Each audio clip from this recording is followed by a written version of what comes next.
Buzz Room Service. À côté de chez vous, il y a forcément quelqu'un qui fait le buzz. Vers l'infini et au-delà. Alors, 06 et puis 07. Ah, cool, ça sonne.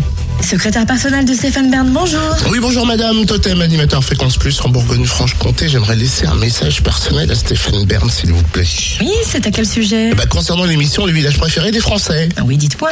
Pas la peine de faire des reportages sur les villages, hein. Hormis Château-Chalon, on a le meilleur. Les Français adorent ce village, on y trouve de tout pour le tourisme, les habitants, tout ça quoi. Oui, mais monsieur, c'est aux téléspectateurs et aux internautes de voter, d'en décider. Mais on peut pas seulement pour cette année zapper les autres villages et déclarer vainqueur par KO Château-Chalon. Écoutez, je vais transmettre, mais ça risque d'être très très compliqué, monsieur. Mais madame, vous allez énormément décevoir Christian Villaume, le maire de Château-Chalon.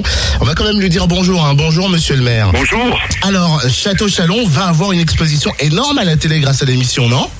Tout à fait, je crois que c'est une opportunité qu'on va saisir et que surtout on l'a préparée avec soin.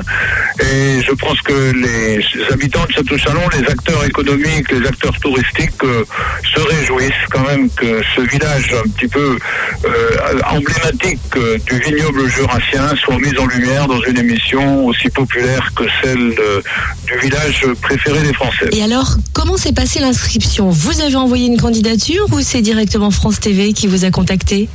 Ça se passe de façon assez simple. On est contacté, on nous laisse entendre qu'il est possible que l'on soit sélectionné pour rentrer dans les 22 villages français. Et puis on fait preuve d'un peu de motivation, on fait acte de candidature, on essaie de montrer tout ce qu'on a valorisé.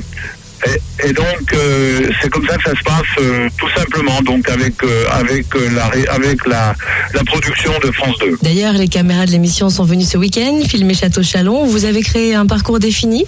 Ça va même plus loin que ça, puisque avec la réalisatrice, on a un petit peu déjà construit un fil rouge, un fil conducteur, pour mettre en évidence des éléments vivants, parce que le village, c'est pas nécessairement des vieilles pierres, un site remarquable, des paysages. Je pense que le village, c'est d'abord des gens qui vivent.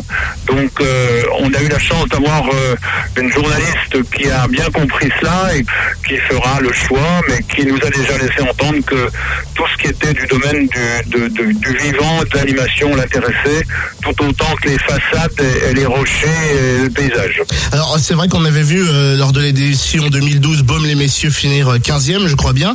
Comment on fait pour essayer de susciter l'intérêt des votes des internautes, des gens de la commune, du département, de la région? Alors on compte sur vous, par exemple, pour nous aider. Par exemple, je crois que vous êtes un bon support, vous êtes très écoutés, et que les gens aillent sur France 2, sur le site Le village préféré des Français, et puis mettre un vote favorable à Château-Chalon, si ça peut nous permettre d'être dans les 10 premiers, parce que la concurrence est rude. J'ai regardé les 22 villages, il y a des villages absolument remarquables, qui sont des villages purement touristiques. Nous, on va montrer qu'on est un village qui n'est pas que touristique, il y a encore de la vie, il y a des vignerons, il y a des agriculteurs, il y a une fromagerie, il se passe des choses encore, et on n'est pas qu'une vitrine, quoi. Donc, c'est à tout le monde de jouer ce jeu. Est-ce que le village préféré des Français, c'est tout simplement des sites emblématiques, des belles maisons fleuries, ou si la partie vie sociale des gens, l'activité, joue un rôle dans la qualité d'un village? Alors soyons chauvins, allons voter, c'est possible dès maintenant sur le site de France 2, le www.france2.fr, et vous choisissez bien sûr l'émission Le village préféré des Français. Moi c'est fait, yeah.